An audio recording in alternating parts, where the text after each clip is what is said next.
Yo también voy a poner mi cronómetro acá, cosa que cuando llegue a las 2 horas yo pueda parar. No. Bueno, yo sé que ustedes están acostumbrados a prédicas de casi una horita, así que no sé cuánto tiempo voy a tomar. Me dijo Diego que cerca de 1 hora. Pero a la tarde vamos a tener más tiempo. Ah, sí. Díganme cuando... Yo tengo 2 defectos cuando hablo muy bajo y muy rápido. Entonces cuando se vuelve ininteligible lo que estoy diciendo, alguien por favor que tenga misericordia de mí me pare. Bueno, es un gusto estar con ustedes esta mañana acá. Como decía Diego, nos conocimos en el seminario, ha sido muy, muy lindo conocernos y como hermanos disfrutar tiempo juntos y orar juntos por cargas y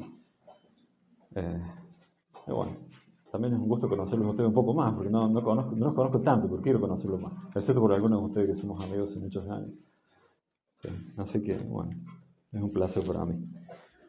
Bueno, tengo un tema para compartir en este retiro de familia, que vamos a tratar de ser justos con todos los que están acá presentes para hablar de este tema de la familia, tanto a los esposos como a los hijos, los padres, los que están solos, también solteros. Y quisiera comenzar leyendo una porción de la palabra de Dios, así oramos y encomendamos este tiempo al Señor que nos guíe por medio de su Santo Espíritu a entender su palabra. Está en Efesios 5, 21 al 33, en realidad hasta el 6:4. Vamos a leer, si quieren acompañarme. Dice esta porción de la palabra de Dios, dice así. Voy a leer en la Nueva Biblia de las Américas, que es la que ustedes más usan, ¿está bien?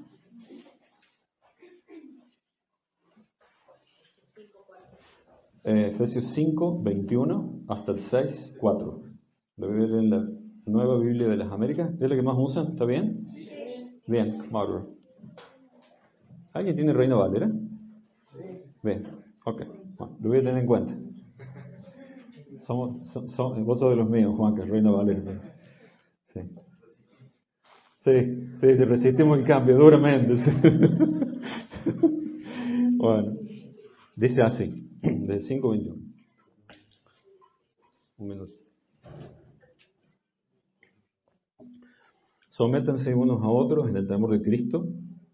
Las mujeres estén sometidas a sus propios maridos como el Señor, porque el marido es cabeza de la mujer, así como Cristo es cabeza de la iglesia, siendo Él mismo el salvador del cuerpo. Pero así como la iglesia está sujeta a Cristo, también las mujeres deben estarlo a sus maridos en todos. Marido, amen a sus mujeres así como Cristo amó a la iglesia y se dio Él mismo por ella, para santificarla, habiéndole purificado por el lavamiento del agua con la palabra, a fin de presentársela a sí mismo una iglesia en toda su gloria, sin que tenga mancha ni arruga ni cosa semejante, sino que fuera santa e inmaculada. Así deben también los maridos amar a sus mujeres como sus propios cuerpos. El que ama a su mujer, a sí mismo se ama. Porque nadie aborreció jamás su propio cuerpo, sino que lo sustenta y lo cuida, así como también Cristo a la iglesia, porque somos miembros de su cuerpo. Por esto, el hombre dejará a su padre y a su madre y se unirá a su mujer, y los dos serán una sola carne. Grande es este misterio, pero hablo con referencia a Cristo y la iglesia. En todo caso, cada uno de ustedes ame también a su mujer como a sí mismo, y que la mujer respete a su marido. Hijos, estoy en el 6:1. Obedeced a sus padres en el Señor, porque esto es justo. Honra a tu padre y a tu madre, que es el primer mandamiento con promesa, para que te vaya bien y para que tengas larga vida sobre la tierra. Y ustedes, padres, no provoquen a ira a sus hijos, sino críenlos en la disciplina e instrucción del Señor. Amén. Vamos ahora. Dios Padre amado, Señor Dios Santo, gracias, Señor, por esta mañana, en el día del Señor, que podemos reunirnos como hermanos en Cristo, Señor, para estudiar su santa palabra. Y le ruego que podamos, cada uno de nosotros, tener un corazón dispuesto, habiendo lidiado con el pecado que nos asedia, para poder dar lugar a su Espíritu para que nos enseñe a través de su palabra.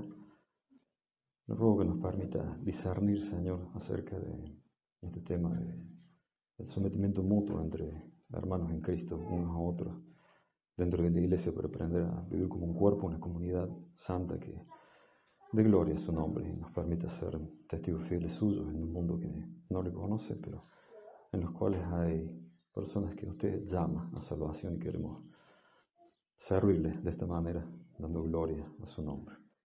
Encomendamos este tiempo, esta mañana, rogando el Espíritu Santo ilumine nuestros mentes y corazones para entender su palabra. En el nombre precioso de Cristo Jesús oramos. Amén. Amén. Muy bien. Bueno. Este es un pasaje que cuando lo empecé a estudiar, cuando me dijo Diego, me dio la idea de hablar un ratito de familia, este pasaje se me vino inmediatamente a la mente. Pero después de leerlo y pensarlo, lo primero que hice fue hablar con mi esposa y le digo, Betania,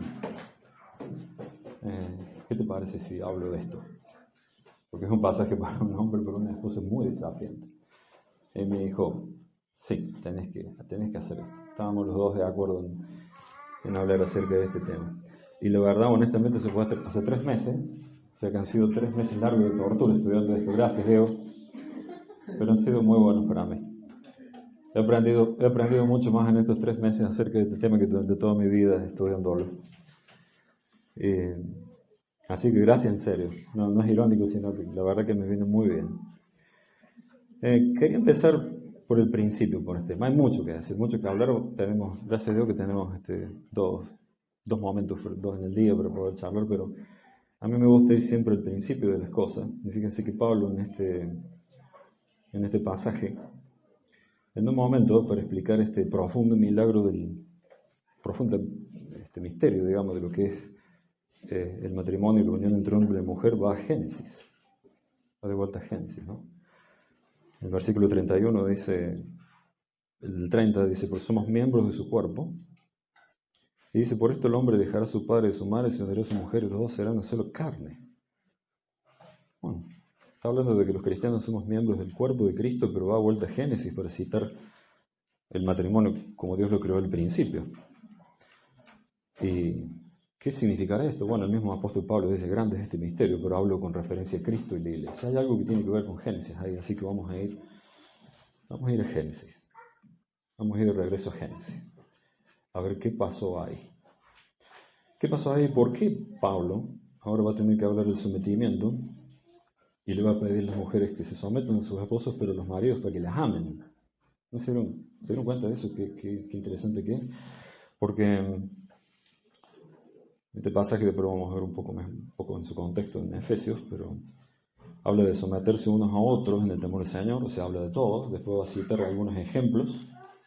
Va a citar el ejemplo de los esposos, el ejemplo de los padres, de los hijos, de los siervos y de los amos, que serían los empleados y sus jefes hoy, que son 6 ejemplos de sujeción, pero en realidad él está hablando de que este sometimiento tiene que ser entre todos en la iglesia. O sea, los solteros no zafan de esto. Están dentro de unos a otros. Nada más que vamos a ver esos 6 ejemplos porque son los más representativos de todas las situaciones de roles de autoridad que hay. No se preocupe por esta cantidad de hojas, no voy a leer todo esto. Esto es lo que yo estudié para mí. Yo voy a compartir con ustedes lo que tenga tiempo acá, pero esto es todo lo que pude aprender en este tiempo. Después vamos a hablar un poco más de Efesios, pero ahora quisiera volver a Génesis, porque hay algo muy interesante que pasa en Génesis y sin querer ser muy dogmático acerca de esto, creo que tenemos que entender cuál es el origen del problema para entender de qué está hablando Pablo acá. Así que les invito a que vayamos a Génesis 2, capítulo 2, vamos a ir bien al principio de la creación.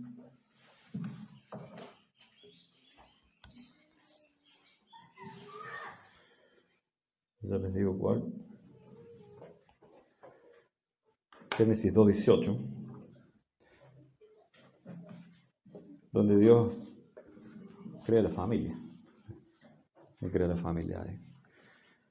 Y nos leo, dice, entonces el Señor dijo, Dios, no es bueno que el hombre esté solo, le haré una ayuda adecuada. Y el Señor Dios formó de la tierra todo animal del campo y todo ave del cielo, y los trajo el hombre para ver cómo los llamaría. Y como el hombre llamó a cada ser viviente, ese fue su nombre, y el hombre puso nombre a todo ganado, todas las aves del cielo, pero todo animal del campo. Pero Adán no se encontró una ayuda que fuese adecuada para él. Entonces el Señor hizo caer en un sueño profundo sobre el hombre y éste se durmió. Y Dios tomó de sus costillas y cerró carne en el lugar. Y de la costilla del Señor Dios había tomado del hombre, formó una mujer y le trajo el hombre. Y el hombre dijo, esta es ahora huesos de mis huesos y carnes de mi carne, y será llamada mujer. Eso no suena muy romántico, porque tenemos una cultura muy diferente hoy en día, ¿no? No le aconsejo que traten de hacer eso con sus esposas y decirle, vos sos huesos de mi hueso y carne de mi carne. No suena muy... Pero la reacción que él ve de ver una coigual a él, imagínense que Adán no había visto nunca otro ser humano, y de repente Dios se despierta de una siesta y dice, me desperté de una siesta y ahora estoy casado. Pero me casó con que, wow, es como si él le hubiera dicho, wow. A él le gustó lo que vio, le gustó mucho lo que vio. Y fue una enorme alegría para su vida. Y le puso su nombre, ella será llamada mujer porque del hombre fue tomada. Y comenta acá Moisés, al final estas ya no son palabras de Adán, sino de Moisés, dice, por lo tanto, a consecuencia de esto, el hombre dejará a su padre y a su madre, se unirá a su mujer, y serán una sola carne, que es lo que está comentando Pablo acerca de el matrimonio y de este misterio que representa para nosotros nuestra unión con Cristo en la iglesia, que vamos a hablar de eso después más tarde. Esta es la creación de la familia. Pero, bueno, ustedes saben la historia. Lamentablemente después vinieron los problemas, ¿no? Con la caída y con el pecado. Y hay algo que pasa más adelante que Dios menciona, que es lo que quiero comentar ahora, que es cuando el hombre peca, la mujer y el hombre pecan, desobedecen a Dios, comen el fruto, caen, y Dios maldice la tierra, maldice el trabajo del hombre, maldice a Satanás detrás de la serpiente. Y dice en Génesis 3:15, cuando estaba maldiciendo la serpiente, dice, pondré enemistad entre tú y la mujer, entre tu simiente y su simiente, y él te herirá en la cabeza y tú lo herirás en el talón. Sabemos que es el protoevangelio. Ustedes son una iglesia que estudia mucho la Biblia, así que yo sé que no les estoy diciendo nada nuevo, pero siempre es bueno repasarles estas cosas, ¿no es cierto? Amén. La palabra de Dios siempre es bueno repasarlo una y otra vez, porque somos flojos de memoria. Bueno, este es el protoevangelio, acá está el simiente prometido por el Señor, para deshacer lo que el diablo había hecho con Adán y Eva, haciéndolos caer. Inmediatamente después de esto, mira lo que dice el texto, dice, a la mujer dijo, en gran manera multiplicaré tu dolor en el parto, con dolor darás a luz tus hijos, los hijos. Con todo eso, tu deseo será para tu marido y él tendrá dominio sobre ti. ¿Qué es esto? ¿Qué es esto? ¿Nunca se preguntaron qué significa esto? Es raro, ¿no? Dice, con todo, tu deseo será para tu marido. O sea, tú lo desearás a él, pero él tendrá dominio sobre ti. ¿Qué significa esto? Bueno, leyendo, investigando sobre esto, bueno, para ser honesto, yo casi todo lo aprendí de MacArthur, como ustedes ya se imaginarán, pero estuve leyendo otro tipo de cosas. Pero él dice algo muy interesante de esto. Y dice, esto no puede ser el deseo natural de atracción hacia el esposo, porque eso ya lo había puesto Dios antes de la caída, ¿no es cierto? Es lógico pensar que si Dios creó al hombre y la mujer, le dijo que iban a fructificar y llenar la tierra, iban a ser esposos, el deseo, la atracción natural entre el hombre y la mujer es parte de la creación buena de Dios. Eso no es malo. No puede ser. O sea, no es cierto. Y es más, se puede demostrar que no es así, aunque no se puede ser muy dogmático en esto, pero hay otro pasaje en Génesis que tiene una estructura casi igual en el original hebreo, que nos ayuda a entender qué puede ser este deseo que la mujer iba a tener ahora para el marido, que es una maldición este deseo. Qué fuerte, ¿no? Un deseo que es una maldición. Una maldición. Y él tendrá dominio sobre ti, que es otra maldición. Parte de la caída. No es algo normal. Es un desequilibrio a causa del pecado. Antes no era así. Pero esto va a ser así ahora. Me lo invito a saltar a Génesis 4:7.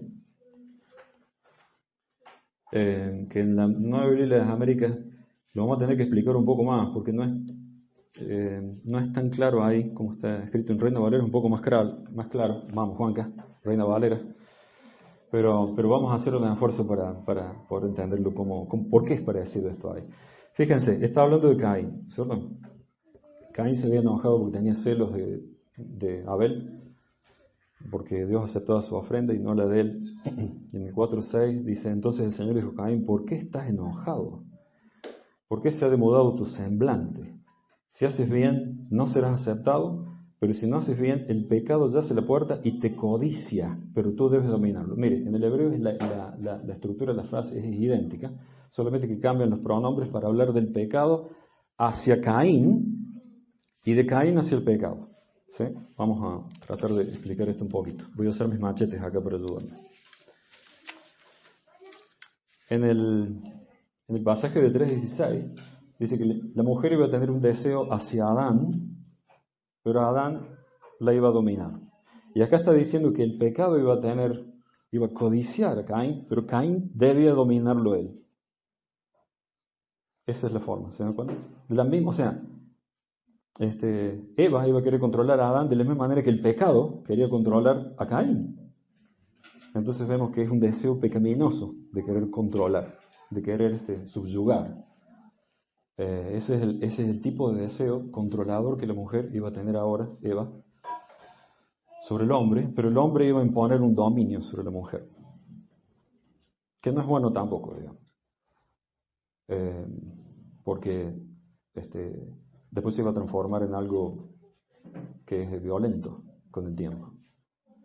O sea, en el caso de Caín sí era bueno que él tratara de dominar el pecado, que no lo controle él. Y en el caso del hombre, él había sido creado con una autoridad original, como líder, porque fue creado primero, así lo dice la Biblia. Esa es la razón por la cual el hombre tiene autoridad en el matrimonio, simplemente porque fue creado primero, y eso era sano, pero a consecuencia de ese deseo maligno de controlar, esta reacción se iba a transformar también en pecaminosa. ¿Está más o menos? ¿Se entiende? Qué bueno. A mí me llevó muchísimo tiempo para entender, me alegro que lo entienda. Pero ahí tenemos un problema. Ahora vamos a tratar de pensar un poco qué pasó ahí en Edén. Fíjense, porque es una cosa un tanto extraña lo que pasa ahí, porque Dios le manda tanto al hombre como a la mujer, al hombre primeramente, ¿no? Que no comen de ese árbol. Esa es la señal de autoridad. Bueno, pero la serpiente empieza a hablar con Eva. Uno lee ahí que habla con ella. Bueno, ¿no que se preguntaron dónde estaba Adán cuando la serpiente estaba hablando con Eva? Bueno, no lo dice el texto, ¿no es cierto? Algunos creen que no estaba ahí, otros creen que sí. Pero, sin embargo, hay algo muy curioso que pasa en la caída. Vamos a volver un poquito a Génesis capítulo 3, un poco para atrás. Fíjense que dice en el 3:6, cuando la mujer vio que el árbol era bueno para comer y que era agradable a los ojos y que el árbol era deseable para alcanzar sabiduría, tomó su fruto y comió. Y dice, también dio su marido que estaba con ella. Reina Valera no pesca esto. Ahí perdimos, Juanca. Nueva Biblia de las Américas 1, Reina Valera 0. Ahí gana. Reina Valera lo cambia un poco porque es difícil originalmente entender esa parte. Y dice, tomó de su fruto y dio también a su marido, el cual come así como ella. Pero eso no es lo que realmente significa eso. La Nueva Biblia de las Américas lo traduce mejor. Dice que el marido estaba con ella y comió. Es difícil pensar que Adán tentó a Eva y ella decidió comer del árbol y de repente Adán aparece de la nada y ella le da de comer el fruto. Y hay muchos que piensan, bueno, creo que es así, que él estaba ahí. ¿No? Estaba ahí. Y le vio a ella comer y no hizo nada.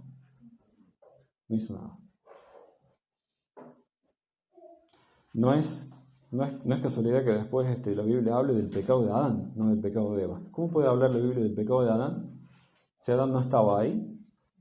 Y de repente, como algunos han pensado, Eva lo engaña y le obliga a que coma. No, es difícil, no cierra. No quiero ser muy dogmático en esto porque esto no es un acuerdo generalizado, pero creo que la manera más correcta de entender esto es que él estaba ahí. Él estaba ahí y no hizo nada. Está de más especular que habrá pensado, ¿no? Pero no hizo nada por su esposa. La vio que estaba por desobedecer a Dios y se quedó en una pasividad que terminó convirtiéndose en la caída de la raza humana. Y se me ocurrió pensar, cuando Pablo quiere tratar este tema en Efesios, que le manda a la esposa que se someta porque no se sometió a la autoridad de su marido, ¿por qué le manda al hombre que la ame?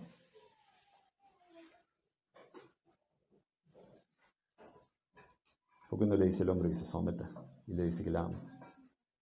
¿No fue una falta de amor dejarle a ella que peque sin hacer nada? No hacer nada. ¿No nos pasa a los hombres a veces? Estamos cansados y así, muy bueno, está bien, no hago nada, estoy cansado, no quiero discutir. ¿No es una falta de amor pasivo ese, de no querer hacer nada? Porque es difícil hacer algo.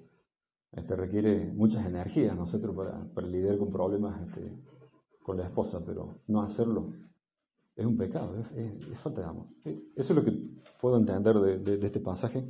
No quiero ser dogmático, si alguien no está de acuerdo, no hay ningún problema, pero nada más quiero invitarlos a pensar ahora en Efesios. Vamos a ir a Efesios, pero con esto en mente, de lo que pasa en Génesis, podemos entender, nos ayuda a entender un poco qué es lo que está hablando el apóstol Pablo en Efesios para los esposos. Vamos a hablar ahora en la mañana, vamos a concentrar un poco en el tema de los esposos. A la tarde vamos a hablar de los hijos y de los padres. No vamos a hablar de los siervos y de los amos o de los empleados de los jefes, no lo vamos a hacer porque es un retiro familia. Pero simplemente tocamos esos dos ejemplos y en realidad son ejemplos de unos a los otros. O sea, estamos hablando de todos en realidad. ¿Está bien? Bueno, ya hicimos nuestro viaje por Génesis, así que vamos de vuelta a Efesios. Ahora vamos a ir al pasaje que nos toca hoy.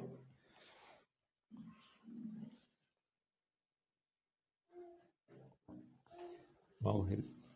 Y vamos a leerlo un poquito en el contexto de Efesios 5. Yo leí desde el 21, pero en realidad eso es un bloquecito que hay que entenderlo leyéndolo desde antes. Fíjense, ustedes tienen Nueva Biblia de las Américas que divide y pone un subtítulo entre el versículo 21 y el 22, que dice Cristo y la Iglesia, un modelo para el hogar. Reina Valera pone el subtítulo antes del versículo 21. ¿No? Que les llamó la atención? Una Biblia pone el versículo 21 con el párrafo anterior, las otras Biblias lo ponen con el párrafo que sigue y nunca se ponen de acuerdo. Bueno, cuando pasan esas cosas, hay que preguntarse qué está pasando acá. Bueno, estoy seguro que ustedes saben qué pasa acá, ¿no es cierto? Ustedes saben que en realidad ese versículo pertenece a los dos párrafos. En realidad hay un punto anterior que Pablo está haciendo y lo que sigue por adelante es un desarrollo del versículo 21. Vamos a hacer un esquemita. Lo vamos a leer desde el versículo 15. En realidad me voy a ir hasta atrás porque en realidad la carta de los Efesios es una carta tan maravillosa. Tengo que ir al versículo 1 del capítulo 1, pero no tenemos tiempo para hacerlo hoy. Así que vamos a leer esta parte. La carta de los Efesios es una carta, ha sido llamada la carta magna del cristianismo, como explica el Evangelio y nuestra posición en Cristo. Y los primeros 3 capítulos son una explicación teológica de lo que somos en Cristo y nuestra posición en Cristo. Es algo magnífico. Es algo tremendo, como dije el pastor Pelufo, si lo conocen. Increíble. Y después de los capítulos 4 y 5 va a hablar, bueno, ¿y qué hacemos con esto? ¿Cómo tenemos que vivir nosotros de acuerdo a nuestra posición en Cristo, no? Si estamos en Cristo, si hemos sido llamados por Él, elegidos por Él desde antes de la fundación del mundo, si Él creó la iglesia, nos ha hecho parte de Él, nos ha hecho parte de bendiciones espirituales, y bueno, ¿y qué hacemos con esto? Bueno, el versículo 15 lo tomo desde ahí, pero la verdad tendría que empezar desde antes. Pablo viene hablando acerca del primer versículo del capítulo 5 de cómo es este mundo en el que ellos vivían. Vamos a hablar un poquito de eso.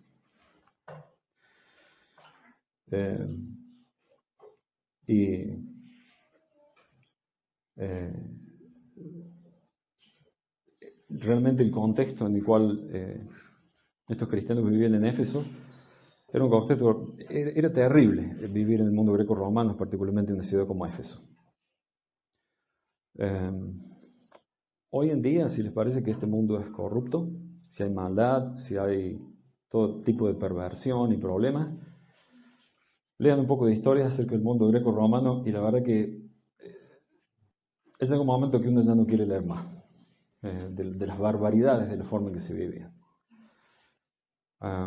Éfeso era una ciudad muy grande en Asia, una metrópoli de esa época. Tenía un templo, Artemisa o Diana, Hechos 19. ¿Se recuerdan Pablo cuando estuvo ahí? Él quiso predicar el Evangelio y les arruinó el negocio a los artífices estatuas o ídolos de Diana y casi lo matan y lo querían echar de ahí, se armó un tumulto terrible en la ciudad. Bueno, eso es Éfeso. Ellos no solamente era un negocio para la gente que hacía ídolos de Diana, de la idolatría, sino que era un negocio porque la adoración pagana de ese lugar consistía en, por decirlo así, ser infieles a sus esposas con sacerdotisas que ministraban en ese lugar. La forma que ellos ministraban era siendo prostitutas en ese templo. Demóstenes, que era un escritor de esa época, describe la sociedad de ese tiempo, decía que los hombres tenían mujeres con las cuales ellos salían, tenían esposas por las cuales tenían sus hijos legales y tenían este tipo de sacerdotisas con las cuales adoraban a su Dios. Esa es la forma que vivía la sociedad. El divorcio, no existía un método de divorcio, no hacía falta. Simplemente cuando un hombre se cansó con la mujer, se echaba de la casa. Se echaba de la casa. Eso era Grecia en ese tiempo. Solamente las mujeres atenienses tenían, mejor dicho, solamente los hijos de padre y madre ateniense tenían derechos como un ciudadano de Grecia, que eran mejores que los de todo el resto de la urbe, del lugar, del imperio. Por lo tanto, los hombres no querían tener hijos, esposas legales con ninguna mujer que no fuera de Atenas, obviamente.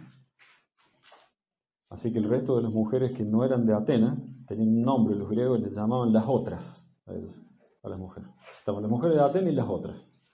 Los hombres buscaban casarse, tener matrimonios legales con atenienses, mujeres atenienses. Y las otras, igual, se tenían que arreglar como pudieran, porque ninguno se quería casar con ellas. Así que se imaginan. Las otras eran, la mayoría de las mujeres se dedicaban a la prostitución en ese lugar. En ese contexto tan triste, Pablo escribe esta carta.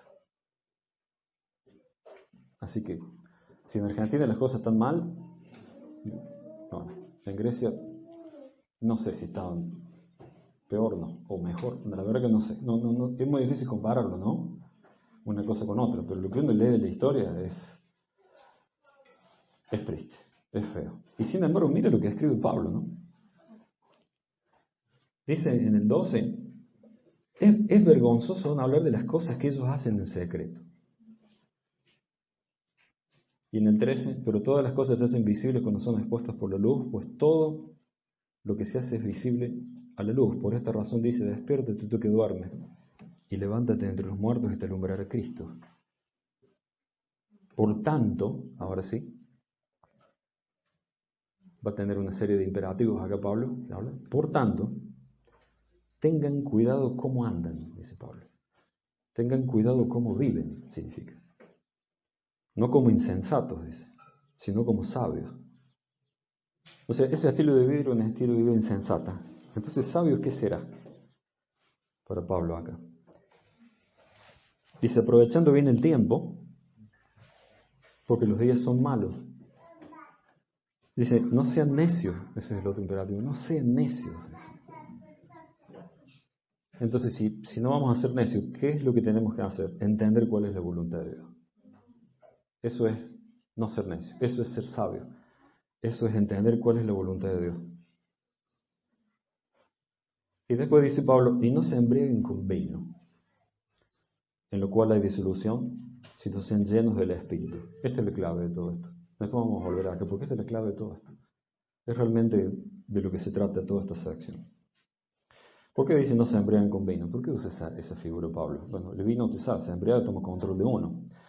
Pero es muy interesante ver que en las fiestas y orgías paganas de esa época, todos se emborrachaban. De eso creo que el culto de Dionisio, en la mitología griega, el hijo de Zeus, bueno, que era el culto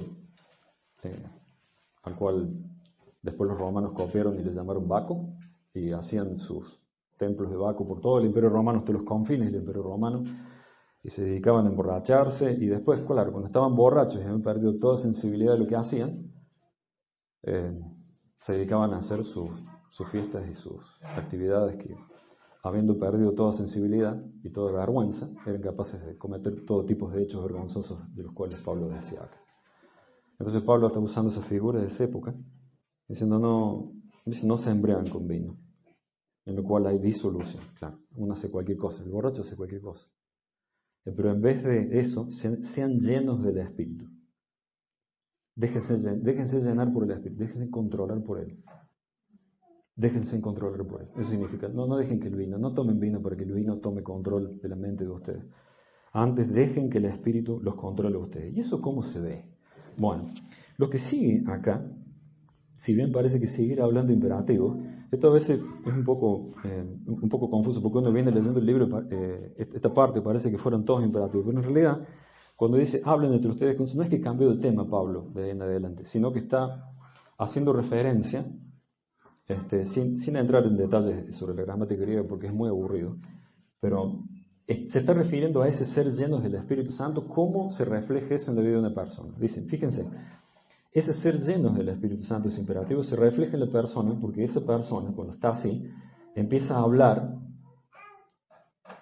entre los otros, entre los cristianos, un cristiano lleno del Espíritu, se ven, porque empiezan a cantar entre ellos, dice ahí Pablo. Empiezan a cantar entre ellos salmos, himnos, cánticos espirituales.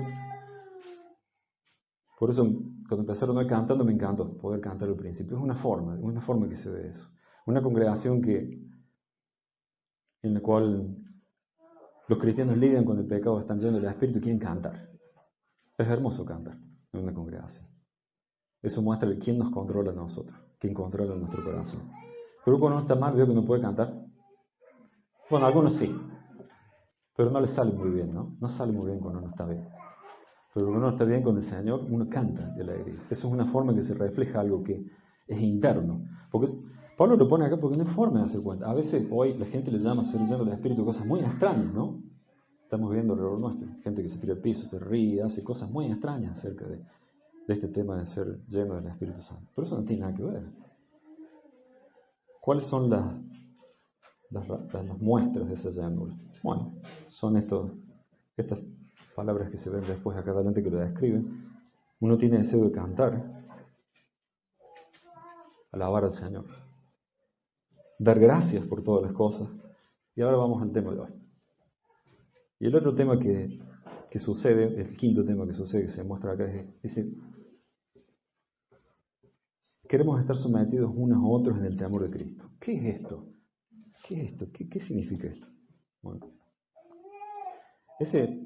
esa palabrita es sometiéndose ahí. ¿Qué significa? Sujetándose, sometiéndose. A veces ha sido recitado como un estribillo por algunos hombres cuando le dicen que la mujer se tiene que sujetar al esposo. Sí, claro, pero acá dice que tenemos que sujetarnos uno a otro. Entonces, ¿cómo resolvemos esto? ¿Cómo es este juego, digamos? La mujer se sujeta al esposo, pero estamos todos sujetos unos a otros. ¿Qué significa? ¿Cómo hacemos?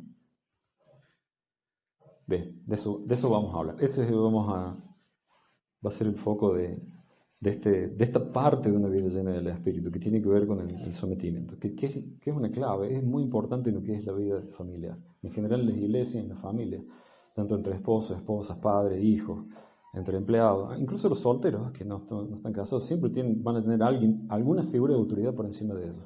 Alguien está, ¿no? En la iglesia hay pastores, a los cuales también estamos sujetos. Las figuras de autoridad están en todos lugares. En esta iglesia hay una figura de autoridad. El pastor Diego, yo lo puso acá, una figura de autoridad, ¿no es cierto? Nos mandan a estar sujetos a los pastores en el lugar, pero también a estar sujetos entre nosotros. Es clave en la familia y en toda índole. Es interesante aprender en qué consiste esto. Es un término, en realidad un término militar, significa ponerse bajo el mando de una figura de autoridad. Pero dice, sométanse unos a otros, pero dice por temor a Cristo. Entonces, ¿esto qué es? Es un sometimiento voluntario que hacemos a otros hermanos por temor a Dios. O sea, nos sometemos todos entre nosotros, pero bajo la autoridad de Dios. Acá en Argentina decimos muchas veces, en Argentina hay muchos caciques, pero pocos indios. En realidad no hay ninguno. O también se de decir, en Argentina la selección de fútbol tiene 22 jugadores y 47 millones de técnicos. ¿Sí? ¿No es así? Sí, es así. Los argentinos somos todos caciques. No hay indios. Es una tribu de caciques. Bueno, por eso las cosas a veces se ponen complicadas entre las iglesias. Sí. Es una cosa que tuve que aprender yo primero. Para ser honesto con usted, esto me cuesta mucho a mí. Me cuesta mucho. Es muy difícil hacer esto. En la carne uno mismo es muy difícil. Porque uno tiene un corazón rebelde, es traicionero. Cuando uno ve cosas que no está de acuerdo, ¿qué hace primero uno? ¿Pero qué me vienen a mandar a mí? ¿Qué sabe? Nos sale el pequeño Adán de Andrew, ¿no? Esto no es fácil de hacer. No es fácil. Por eso está en el contexto de la llenura del Espíritu Santo. Este tema del sometimiento no es algo que es natural del ser humano. No nos sale. Nos sale el Adán de adentro. Pero es tan necesario en la familia y en la iglesia. Pero es por obediencia al Señor que tenemos que hacer estas cosas, no es por obediencia a un ser humano. Entonces, si vamos a someternos unos a otros es porque Dios lo manda. Y a las figuras de autoridad que Dios manda. Entonces, ahora sí vamos a ver los ejemplos de esas figuras de autoridad. Y como decimos en Argentina, primero las damas. Pero no se preocupen, porque el que sigue después es peor. Lo que dice acá la palabra del Señor por el hombre, miren, es mucho más grave. Bueno, ¿cómo vamos hasta acá? ¿Ya están cansados? ¿Necesitan que nos paremos y hagamos otra actividad mientras tanto? Bueno, ¿pueden seguir? Bueno, sigamos un poco más. Dice en el versículo 22. Dice, las mujeres estén sometidas a sus propios maridos como al Señor. ¡Ja! ¿Qué tema, no? Y dice, porque el marido es cabeza de la mujer, así como Cristo es cabeza de la iglesia, siendo él mismo el Salvador del cuerpo. Pero así como la iglesia está sujeta a Cristo, también las mujeres deben estarlo a sus maridos en todo. ¿Qué tema, no? Mire, yo sé que esto es difícil de asimilar para una mujer. Y ya después vamos a ver por qué. Vamos a ver por qué. Porque dice, estén sometidos a sus propios maridos, a sus propios hombres, dice ahí. Eso es muy interesante. En realidad dice maridos, pero en el griego dice hombres. Como al Señor. Significa que estén sometidos a sus esposos como si estuvieran sometidos a Cristo. Entonces, bueno, pero no es lo mismo. Mi marido no es Cristo. Es cierto. Pero esto es lo que Dios dice, ¿no es cierto? Y acabamos de establecer que tenemos que estar sometidos unos a otros en el temor a Cristo. A Dios. Bueno, y Dios dice que la mujer tiene que estar sometida a su esposo como al Señor. Y la razón que da es porque el marido es cabeza de la mujer, es autoridad. Esta palabra cabeza significa autoridad. Es una autoridad designada por Dios. No es que la tenemos los esposos.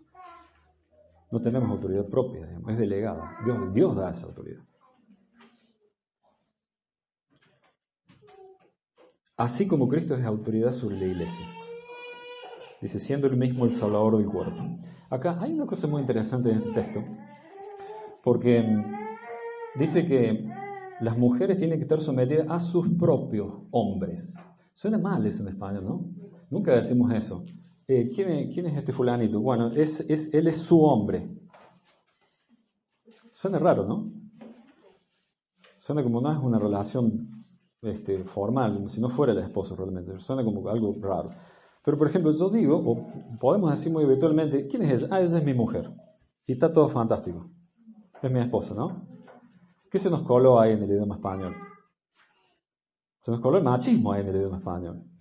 Está bien decir que ella es mi mujer, pero no suena muy bien decir que él es su hombre. ¿Me siguen? Bueno, pero en la Biblia dice que tienen que estar sometidas a sus propios hombres. A ver, ¿cómo ese le pertenece? Es su hombre y es su mujer. Se pertenecen mutuamente, pero dice Dios que él le pertenece, pero tiene que estar sujeta a él. ¿Qué hacemos con esto? ¿Qué hacemos con esto? Bueno, en la creación Dios creó al hombre y la mujer como una mutua pertenencia, se pertenecen mutuamente. El hombre es de la mujer y la mujer es del hombre. Y Pablo desarrolla en otros lugares, ustedes saben, dice que no somos dueños de nuestros cuerpos, sino que el dueño de mi cuerpo es mi esposa y el dueño del cuerpo de mi esposa soy yo. Hay una mutua pertenencia. Pero Dios dice que la mujer debe estar sometida a su propio, o sea, tiene que estar sometida al hombre que le pertenece a ella. Interesante que es eso. Entonces este no es un sometimiento muy, como estamos acostumbrados a pensar nosotros, no es despótico, digamos, no es algo, es de otra índole. Es de otra índole. Y dice, de la misma manera que el marido es cabeza de la mujer, así Cristo es cabeza de la iglesia. O sea, hay una relación, una comparación. Está diciendo que esa autoridad que el hombre tiene es del mismo tipo, de la misma índole que la que Cristo tiene sobre la iglesia. Ahora nos toca a los hombres. Estamos fritos. ¿Qué tipo de autoridad es esa? Bueno, Pablo lo va a explicar ahora. El versículo 25. Miren que dice, miren, maridos dice hombres, dice en el texto griego. Dice hombres, amen a sus mujeres. Así como Cristo amó a la iglesia. ¿Cómo la amó? Se dio Él mismo por ella, dice, para santificarla. Wow. Habiéndolo purificado por el lavamiento del agua con la palabra, a fin de presentársela a sí mismo una iglesia en toda su gloria, sin que tenga mancha ni arruga ni cosa semejante, sino que fuera santa e inmaculada. El propósito del amor del Señor es la santificación y la glorificación de la iglesia. Ese es el amor que yo tengo que ejercer por mi esposa. Señor Dios Santo, ¿no? ¿Esto es natural? ¿Esto es posible hacer para un ser humano caído, natural como yo? No. Hay algo más que yo necesito para poder vivir de esta forma. Lo primero que tengo que darme cuenta es que el estándar es elevadísimo, digamos, el amor del esposo cristiano. Es elevadísimo. Es un amor que tiene el objetivo de cuidar. Por eso les digo que a mí me parece que el problema de Adán fue que realmente ya estaba con una rebelión. Tanto Eva como Adán, al estar conversando con el diablo, tener esa charla, ya su corazón ya se había pervertido. Ya había una semilla incipiente de rebelión en el corazón de Eva y ya había una semilla incipiente de falta de amor en el corazón de Adán. Él no la amó con el objetivo de cuidarla, santificarla y glorificarla. No, la dejó que coma. La dejó que coma. Sí. Y fíjense. Y sigue, ¿no? Dice, así deben, el 28, así deben también los maridos amar a sus mujeres como sus propios cuerpos.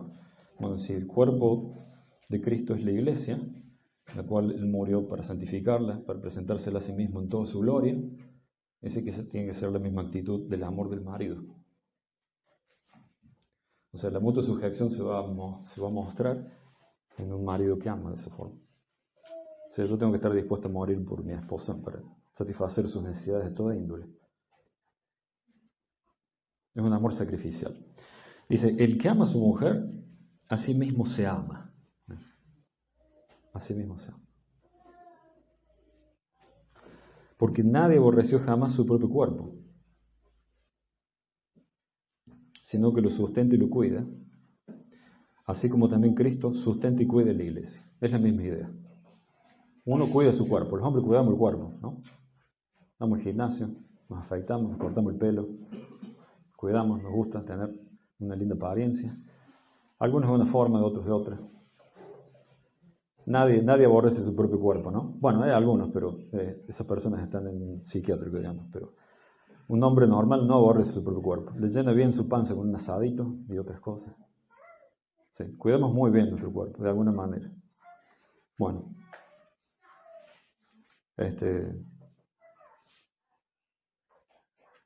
¿cuánto hacemos por nuestra esposa nosotros? De la misma manera que por nosotros. Y dice el 30, Pablo dice, somos miembros de su cuerpo, y por esto el hombre dejará a su padre y a su madre y se unirá a su mujer, y los dos serán una sola carne, y grande es este misterio. Pero hablo con referencia a Cristo y la iglesia. ¿No les parece curioso esto? Que vaya a Génesis, Pablo para citar la constitución del matrimonio, como un ejemplo de la unión que la iglesia, nosotros como cuerpo, tenemos con Cristo. Bueno, Pablo dice que es un misterio grande, o sea que no sabemos qué es, porque no lo explica él. Él dice que es un misterio grande, pero no nos explica qué es. O sea que de iglesia, nosotros que somos el cuerpo de Cristo,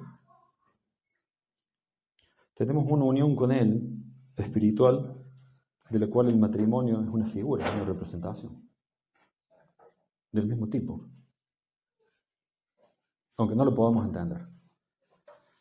Por eso es algo que yo creo que esto hace del matrimonio una creación de Dios que es sagrada, ¿no? Porque representa la unión de Cristo con la iglesia. Es sagrado, es muy importante. No lo podemos descuidar los hombres.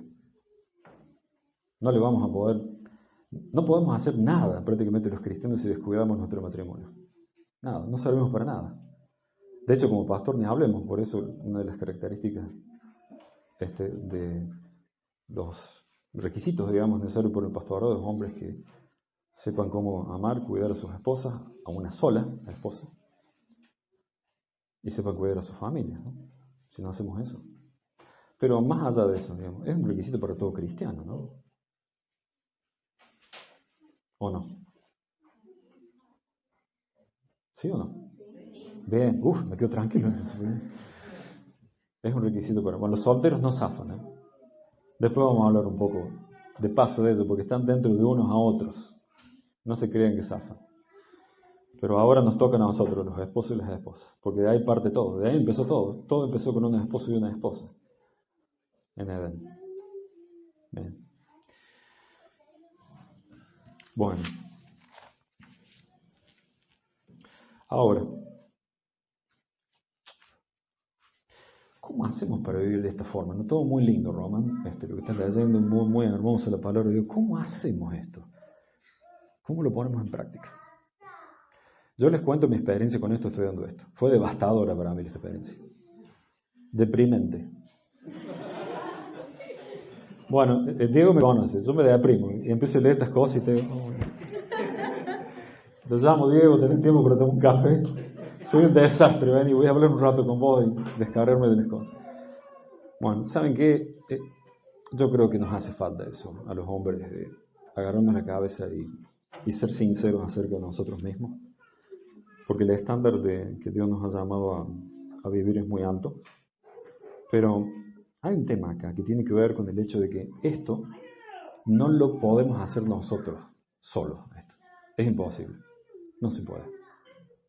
Por eso está en el contexto de la llenura del Espíritu Santo, que no vamos a hablar, después de que veamos los hijos y los padres, vamos a volver sobre el tema. Es imposible hacer estas cosas. Es imposible. Uno tiene que aprender a morir uno mismo. Cuando estaba cursando un curso de Teología 1, escuchando al pastor Alejandro Pelufo, no sé si ustedes lo conocen, ¿alguien conoce? Yo lo cito él, no sé si nadie lo conoce. Bien, bueno, es un profesor del seminario, excelente, un pastor de Buenos Aires, de Lobos. Para mí fue un gran alivio escuchándolo, porque hablaba del tema de la santificación, de la mortificación del carne. Bueno, la mortificación del carne es bíblico, ¿no? Los puritanos hablaban mucho de ese tema. Él estaba enseñando sobre eso y dijo, el proceso de santificación de la vida cristiana es algo horrible. ¿No debería ser algo maravilloso? Los resultados son maravillosos, pero el proceso es horrible. No porque la santificación sea algo malo, sino porque el malo soy yo. Somos un desastre, los seres humanos. Y eso se ve mucho en el matrimonio hoy en día. Es muy triste ver cómo algunos esposos tratan a sus esposas. Vemos a esposos que realmente no les quieren a sus esposas. No les quieren. ¿Sabe cómo se ve? Si un esposo quiere a su esposa, está dispuesto a sacrificar cosas por ella. Ahí se ve. Este amor de Cristo es un amor sacrificial. Cuando me di cuenta de eso fue como... Si yo no sacrifico cosas, si vivo una vida cómoda, si acomodo todo en mi vida para satisfacer mis planes, si no estoy dispuesto a sacrificar nada por mi esposa, no le quiero. Me quiero yo. No estoy mostrando nada. Y claro, ¿cómo le voy a pedir a una esposa que se someta a mí si yo no le quiero? Nos toca a los hombres primero. Los hombres tenemos que dar el primer paso primero. Cristo dio el primer paso. Nosotros somos líderes. Muy lindo, sí, se tiene que sujetar mi esposa a mí. Yo se lo tengo que hacer posible. Se lo tengo que hacer posible. El sometimiento mutuo es fundamental en la iglesia y empieza con el hombre, sobre todo con el esposo. Por eso el pastor es un esposo que ama a su esposa. Empieza por ahí. Después sigue, con la esposa, los hijos, pero empieza por el hombre. Empieza por nosotros. Es así. No me gusta muchas veces citar ejemplos negativos, pero voy a citar, pero el tema es que como estoy aquí no conozco a casi nadie, puedo hablar con libertad y saber que no estoy hablando de nadie que está acá. Pero hemos observado a través de los años tratando de reunirnos con matrimonios, con Bethany. Nosotros nos gusta reunirnos con matrimonios, tratar de hacer consejería matrimonial. Es una de las cosas pero es un trabajo pesado. Es pesado. Y hemos visto cada cosa, escuchado cada cosa. Cada cosa. Los hombres, por lo general, los hombres se llaman cristianos, pero no quieren a sus esposas y haciendo eso lo niegan a Cristo. Lo niegan. Lo negamos cuando hacemos eso. Y las esposas, a veces, ¿qué vamos a hablar de sus reacciones en su caso? Las mujeres nos miran y nos dicen, yo este hombre, pero... Las esposas que odian a sus esposos. Le sacan el cuero en público, de arriba a abajo, hablando mal de ellos. No se pueden controlar más de la bronca que tienen. Es triste ver eso. Eso pasa en la iglesia. No estoy hablando de personas que son del mundo, ni hablemos, ni hay que hablar afuera de estas cosas. Estas cosas son para hablar entre nosotros, ¿no? Sí. Pero las culpas son de los esposos que primariamente, no quiero generalizar ni ser dogmático en esto, ¿no? Diego no me va a dejar ser dogmático en nada, así que voy a repetir esto un montón de veces. Pero no quiero generalizarlo, pero creo que primariamente casi siempre es la culpa de esposos que no aman. No aman. Fue muy duro para mí darme cuenta de eso. Muy duro. Pero también después me di cuenta que si me quiero llamar a mí mismo cristiano y servir a Cristo, lo primero que voy a tener que hacer es cambiar muchas cosas para amar a mi esposa como Cristo ama a la iglesia. Y lo primero que necesitamos nosotros que nos abran los ojos. Mire, esto es muy útil, tener vidas de hermanos que nos conocen bien. Gracias al Señor que yo no los conozco y puedo hablar con libertad, porque no quiero tener ese rol. Gracias a Dios que Diego está para eso, el pastor Diego. Pero es muy bueno tener hermanos que nos abran los ojos. Bueno, él me ha abierto los ojos a mí en algunas cosas, así que agradezco mucho por eso. Son muy valiosos los hermanos que nos abren. No odien a los hermanos cuando le vengan y le hablen bien y le digan, che, mira, nunca critiques a tu mujer en público. No hagas eso. No hagas eso. Cállate la boca, mordete. No es ser hipócrita, es simplemente evitar pecar de falta de amor. ¿Vieron que dice que el amor cubrirá multitud de pecados? Yo sé que su esposa tiene falla. La mía tiene falla también. Por supuesto, mi esposa va a decir, conoce perfectamente las mías. Todos tenemos falla. Pero el amor cubre multitud de pecados y hace posible que haya un arrepentimiento genuino. Sí.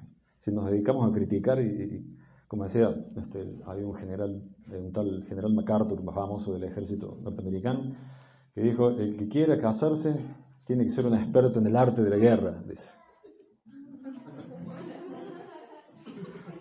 No puede estar más equivocado ese hombre. Tendría que ser militar para pensar así, ¿no? No, totalmente equivocado. El que quiere casarse tiene que ser un experto en el arte de amar. Y eso a los hombres nos cuesta. Y amar como Cristo amó a la iglesia. Así que bueno, miren, yo sé que ya he hablado mucho. Estoy llegando al límite de tiempo. Pero les voy a dejar que lo piensen esto en esta tarde. Usted piénselo, esposo. Ya le va a llegar a los solteros el turno, ya le va a llegar a los hijos, no se preocupen. Pero primero, esposos, piensen en sus corazones delante de Dios. No renieguen de la ayuda que tengan otros hermanos cuando le marquen cosas. Digamos. Piénsenlo, yo sé que duele. Yo sé que duele. Que le digan cómo falla uno. Pero si tienen un amigo, un hermano en Cristo, un pastor, que se acerca a ustedes y le dice, che, me parece que no deberías hablarle a tu mujer así. Me parece que deberías pasar más tiempo con ella. me parece que mejor apaga el televisor y charla con ella un poco. Deja el celular un poquito, habla con tu esposo. El partido de fútbol no es tan importante. El asado con los amigos puede esperar. Salgan a tomar un café juntos, charlen, dediquen tiempo, escuche a su esposa. No le digo que la entienda, no se puede. MacArthur no puede entender a su esposa, así que nadie puede.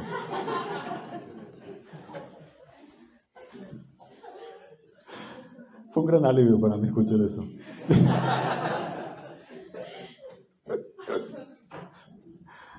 Pero no es de ninguna manera una excusa, ninguna manera. Yo me preparé escuchándolo a él y me maté de risa un montón de cosas, no tengo tiempo para contárselas. Pero él básicamente terminó clarificando y diciendo, yo no amo a mi esposa de esta forma tampoco. Pero es subjetivo. Es subjetivo. Es un estándar muy alto. Pero vale la pena, hermano. Vale la pena. Si usted quiere tener un buen matrimonio y que su esposa lo respete, ámela. Si no lo hace, olvídese. No funciona. Tiene que aprender a cargarse. Tengo que aprender a refrender el orgullo masculino. Dele lugar a su esposa que le hable y le diga lo que está mal, sin reprocharle ni responderle nada. Ni tener en vista la respuesta que le da. A mí me cuesta un montón hacer eso. Me cuesta mucho todo lo que le estoy diciendo. No, por favor, no piensen que yo cumplo con todas estas cosas. Yo soy el primer culpable acá, pero me lo tomo en serio. Si no, mi esposa no me dejaría predicar acá. Me habría me habría dicho que no puedo directamente. Sí, somos todos así. Somos todos hijos de Adán, ¿no? Digo, somos. Pero vamos a aprender, hermano. Así que esta primera parte es para que los esposos pensen. Y la esposa, ayúdelo a su esposo. Cuando esté intentando hacer esto, por más que le salga mal, téngale misericordia, por favor. Téngale misericordia. Cuando haga un esfuerzo y usted ve que está haciendo un esfuerzo y está diciendo, no así era una vuelta un pastor de matrimonio, porque, claro, los esposos empezamos a hacer esfuerzo, ¿no? ¿Y qué hacemos? Sacamos la basura. Y ya pensamos, esto, 1000 puntos. Y la esposa nos mira y dice, 1 punto. Y uno se desanima. Dice, bueno, ¿qué puedo hacer? Voy a hacer de comer. Fantástico, voy a probar la comida. Uno compra empanadas a la noche. Dice, bueno, esto por lo menos 100. Hago eso todos los días, yo hoy no las compro. 1 punto. Téngale misericordia. Muchas de las cosas que van a empezar a hacer van a valer 1 punto. Pero van a aprender, Van a aprender. Después empiezan a... Siempre hacemos ese chiste con Bethany. Cuando estamos haciendo cosas, y ella me dice, bueno, ese vale 2 puntos. Vamos aprendiendo un poco los hombres, somos torpes, pero aprendemos, El hombre que somete al Espíritu Santo aprende. Por más burro que seamos. Y mire, yo soy un burro que ni le cuento. No voy a contar nada de mi testimonio de Cristo, mi testimonio de conversión de Cristo, porque Diego no quiere. Pero le cuento. Sí. ¿No me dijiste que no lo haga? Ah, perdón, le entendí mal. Tengo mala memoria. No le voy a contar de todas formas. Pero mire.